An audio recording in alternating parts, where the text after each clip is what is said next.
सबसे गरीब आदमी रामलाल के लिए हर दिन संघर्ष से भरा था। अपनी छोटी सी झोपड़ी में रहने वाले रामलाल के पास 2 वक्त की रोटी भी मुश्किल से नसीब होती थी।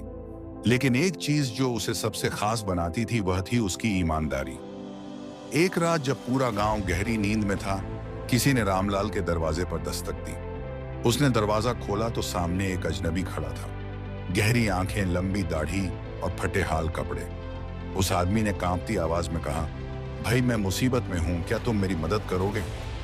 रामलाल ने उसे अंदर बुलाया और अपनी छोटी सी चटाई पर बैठने को कहा। क्या हुआ भाई, तुम इतने घबराए हुए क्यों हो? रामलाल ने पूछा। अजनबी ने इधर उधर देखा जैसे कोई उसका पीछा कर रहा हो। फिर उसने अपने मैले कुचैले झोले से एक पुराना चमड़े का बैग निकाला और रामलाल के हाथ में थमाते हुए कहा, यह बहुत कीमती चीज है, इसे संभाल कर रखना। अगर मैं वापस ना आऊं तो इसे किसी और के हाथ मत लगने देना। रामलाल ने बैग को छूकर देखा, वो भारी था। लेकिन अजनबी के डर और घबराहट को देखकर उसने कुछ भी पूछना ठीक नहीं समझा। उसने बैग को अपनी झोपड़ी के एक कोने में छुपा दिया। सुबह जब वह उठा तो देखा कि अजनबी जा चुका था। रामलाल दिन भर सोचता रहा कि बैग में आखिर क्या होगा, लेकिन उसने अपना वादा निभाने का फैसला किया और बैग को खोलकर देखने का लालच छोड़ दिया। इसी बीच गांव में अजनबी की खोजबीन शुरू हो गई। कुछ अजीब और गरीब लोग घोड़ों पर सवार होकर गांव में आए और घर घर पूछताछ करने लगे। वे लोगों को धमका रहे थे, अगर किसी ने उस आदमी को देखा है या उसकी कोई चीज छुपाई है तो उसे तुरंत हमें सौंप दो। रामलाल को समझते देर नहीं लगी कि वे लोग उसी बैग की तलाश में हैं। उसका दिल जोरों से धड़कने लगा। आखिर इस बैग में ऐसा क्या है? वो बैग को लेकर भागने की सोच ही रहा था कि दरवाजे पर जोर जोर से दस्तक हुई।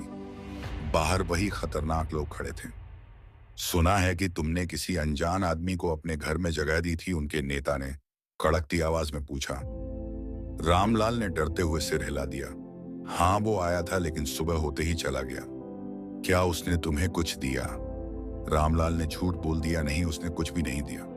गांव वाले उन गुंडों से डर गए और किसी ने पुलिस को खबर कर दी। पुलिस आई और गुंडों को वहां से भगा दिया। लेकिन अब रामलाल उलझन में था। उसने आखिरकार बैग खोलने का फैसला किया। जैसे ही उसने बैग खोला उसकी आंखें फटी रह गईं। बैग में सोने की ईंटें, चांदी के सिक्के और हीरे जवाहरात भरे थे। रामलाल का दिमाग चकरा गया। वो समझ नहीं पा रहा था कि इतनी बड़ी दौलत उसके पास कहां से आई। तभी उसे अजनबी की बात याद आई। अगर मैं वापस ना आऊं तो इसे किसी और के हाथ मत लगने देना। रामलाल रात भर सोचता रहा। उसकी गरीबी अब खत्म हो सकती थी।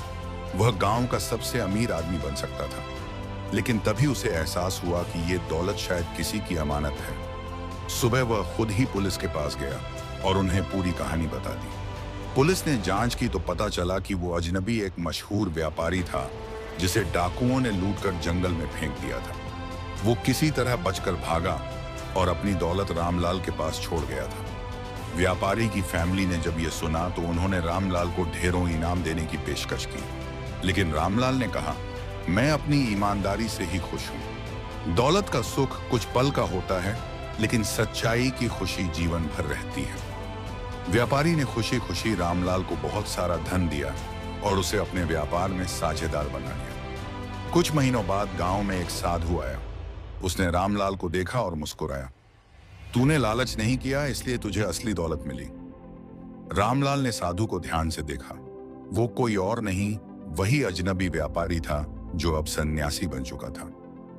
असली धन दौलत नहीं बल्कि ईमानदारी है, ये कहकर साधु वहां से चला गया। सीख, असली अमीरी ईमानदारी और सच्चाई में होती है, दौलत में नहीं। वीडियो अच्छा लगा हो तो चैनल को सब्सक्राइब कर दीजिए।